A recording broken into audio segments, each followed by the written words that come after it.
할 말 없어. 딸그락 현관문 열리는 소리가 들립니다.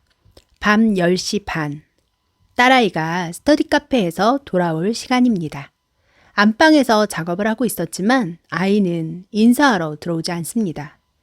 밖에 나갈 때와 들어올 때는 엄마 아빠에게 인사를 해야 한다고 몇 번을 말하니 어른한테 인사할 줄도 모르면서 뭘 잘할 수 있겠어. 몇 번이나 일러두었는데도 아무 말 없이 제 방으로 들어간 녀석이 못내 얄미워 모난 말을 한마디 툭 던집니다.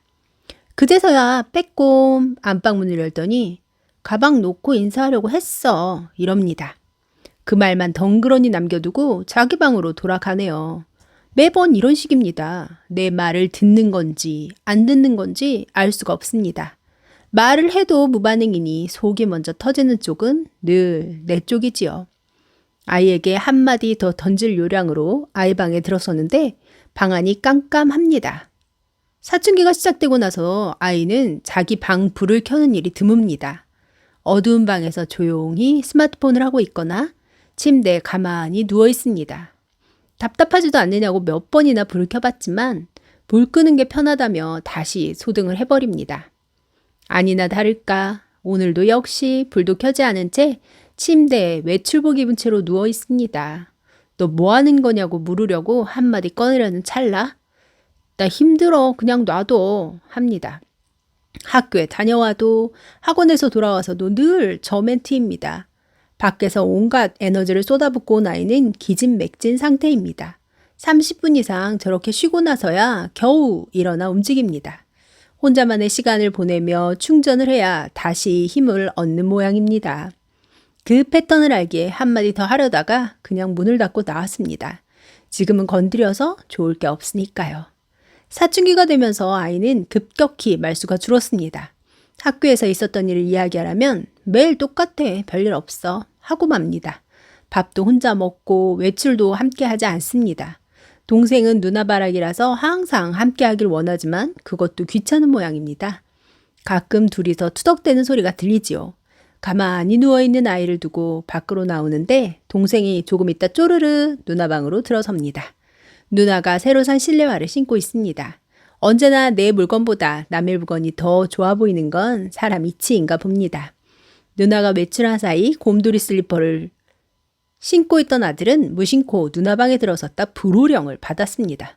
내 실내화 벗어. 왜 신었어? 내 물건에 함부로 손대지 마. 자기 물건을 동생보다 소중히 여기는 누나에게 늘 불만인 동생입니다. 잠자코 당하고 있을 리가 없지요. 누나도 내 물건 말 안 하고 만진 적 있잖아. 이게 그렇게 화낼 일이야? 나 혼자 집에 있다가 누나 학교에서 오면 반가워서 말 시키면 매번 내 말 씹잖아. 누난 정말 못됐어. 아들은 그간 쌓인 감정을 폭발시킵니다. 딸도 지지 않습니다. 학교 갔다 오면 나 혼자 있고 싶어. 말하기 싫다고. 그런데 네가 들어와서 계속 말 시키잖아. 나가라고 꺼지라고 하고 싶은데 그러면 안 되니까 그냥 가만히 있는 거야. 나 혼자 있고 싶은 게 잘못은 아니잖아. 이제 사춘기 초입에 들어서는 아들 역시 까칠함으론 누구에게 지지 않으니 말싸움은 길게 이어집니다. 대화하면서 친밀감을 표현하고 싶은 아들과 거리를 두고 혼자 있고 싶어하는 딸아이의 말다툼은 한동안 멈출 줄을 모릅니다. 싸우는 소리가 듣기 싫어 문을 닫아버립니다. 서로의 욕구가 다른데 내가 이래라 저래라 할 수도 없습니다. 한 명 편을 들어갔다가는 싸움이 더 길어지니까요. 자기들끼리 마무리를 할 때까지 그냥 두는 게 최선입니다. 그렇게 힘들고 지리했던 한 학기가 끝나고 겨울방학이 되었습니다. 둘은 서로 다투면서도 출근하는 엄마 아빠 대신 서로에게 의지할 상대가 되었지요. 방학이라 심심해하는 아이들을 위해 특별한 여행을 예약했습니다.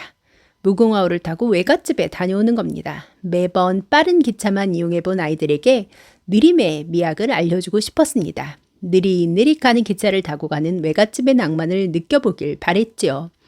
외갓집에 가서 외할머니야, 외할아버지께 떡국과 주먹밥, 떡볶이를 해드리라는 미션도 주었습니다. 기차표만 예매해서 공유해준 후 나와 남편은 모두 출근했지요. 가는 것도 도착해서 할아버지와 연락해서 만나는 것도 자기들이 해보라고 아무 말도 하지 않았습니다.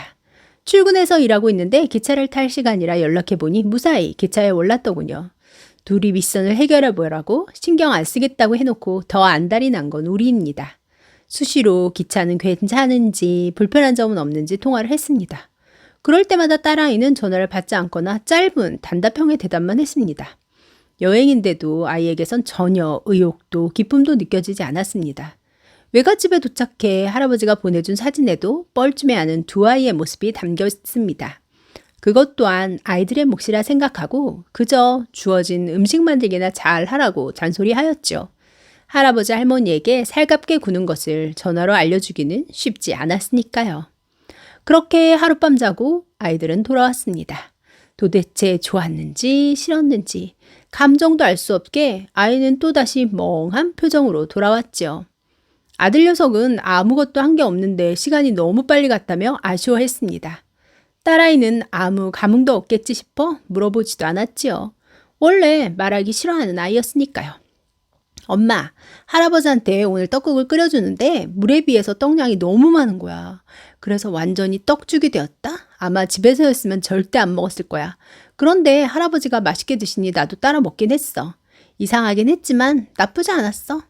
할아버지가 떡죽 하시는데 너무 웃겼어. 떡국을 실패해서 점심에 떡볶이 했는데 이번엔 너무 물을 많이 넣은 거야. 완전히 국물 넘치는 떡볶이가 되었어. 그런데 그걸 할머니가 맛보시더니 최초로 조금 더 달라고 하시더라. 할아버지는 떡볶이 국물에 밥을 말아서 김자반을 뿌려주시면서 우리도 그렇게 먹으래. 한번 먹어봤는데 의외로 너무 맛있던걸? 갑자기 자기 방에서 나온 딸아이가 끊이지 않고 말을 하기 시작했습니다. 너 나랑 전화할 때는 에너지가 하나도 없어서 아픈 아이 같더니 왜 이리 갑자기 말이 많아진 거야? 나는 의아해서 물었습니다. 자기가 꽂힌 분야에 대해선 말을 하는 편이긴 했지만 심심하기만 했다던 여행이 이렇게 많은 말을 하게 한 것은 놀라웠지요. 엄마가 전화했을 땐 할 말이 없었어. 그러니까 말을 안 한 것뿐이야. 지금은 하고 싶은 말이 있는 거고 평소에 학교만 다닐 때는 특별한 일이 없잖아. 그러니까 별 할 말이 없어서 말을 안 하는 것뿐이야. 뇌는 새로운 공간에 새로운 기억을 접목시킬 때 새롭게 확장되고 변형된다 합니다. 그래서 새로운 경험을 자주 입력시켜주는 것이 중요하다는데요. 우리 딸이 그랬나 봅니다. 말이 하기 싫어서가 아니라 하고 싶은 말이 없었던 거였네요. 자신이 관심이 있거나 재미있었던 일에 대해서는 이렇게 수다장이가 되는 아이인데요. 이 아이의 일상이 그렇게나 재미없었나 봅니다. 말을 많이 하니 좋네. 외갓집에 다녀온 게 신선했나 본데? 일상은 아니니까 괜찮았어. 평소 감정 표현이 적은 아이가 괜찮았다고 할 정도면 이건 꽤 신이 났던 여행이었나 봅니다. 아이가 말을 하지 않는 것은 말을 안 하고 싶어서가 아니라 기꺼이 하고 싶은 신나는 말이 없어서였다는 걸 나는 진짜 몰랐던 거네요. 아이가 신이 나서 할 수 있는 말을 만들어주고 싶습니다. 새로운 경험들로 아이의 뇌가 파닥파닥 움직였으면 좋겠어요. 이번 겨울방학에 또 어떤 것들을 계획해서 아이를 숨쉬게 해줄까 고민 좀 해봐야겠습니다. 도전 앞에서 두려워하고 망설이며 변화를 싫어하지만 그 변화를 누구보다도 즐겁게 기억하는 사춘기 내 아이를 위한 특별한 경험을 찾아보렵니다.